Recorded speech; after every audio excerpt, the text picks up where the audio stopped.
અમે Naklang electric and બેટરીની ચેનલમાં બધાનું સ્વાગત છે। આ ભાઈએ 100 વીઘામાં ઝાટકો બાંધ્યો છે।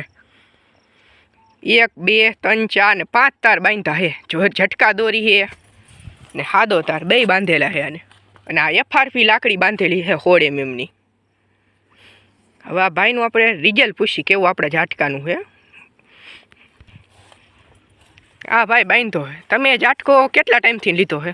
અમે જીયારે માંડવી વાવી ત્યારનું। હવે રોજડા ભૂંડરા અંદર આવ્યા છે? અરે હજી સગવડ નથી થઈ રોજડા? અરે અમારા ઢોરા પણ એટલા પુષ્કળ પ્રમાણમાં, ભૂંડ પુષ્કળ પ્રમાણમાં, રોજ તો ટોળા મોઢે 80 ના ટોળા હજી અમારે કથારી પગ નથી। ના ઝાટકો તમે કયો લાઇટ ઉપર હાલે લીધો હોય કે કયો લીધો? બંનેમાં છે। બંનેમાંથી અકાલો કેમાં હો તમે? અમે ઓમાં ડીસીમાં। આપણે દેખાડી દઉં એક વચ્ચે જોઈ લાઈવ। આ ભાઈ આમ રાખ્યું 50ની ડીશ છે। આ મશીન આવી રીતે ઢાંકીને રાખ્યું। 12 6ની બેટરી છે ને 150 વીઘાનું લાઇટ ઉપર હાલે મશીન છે। હવે તમારે આનું શું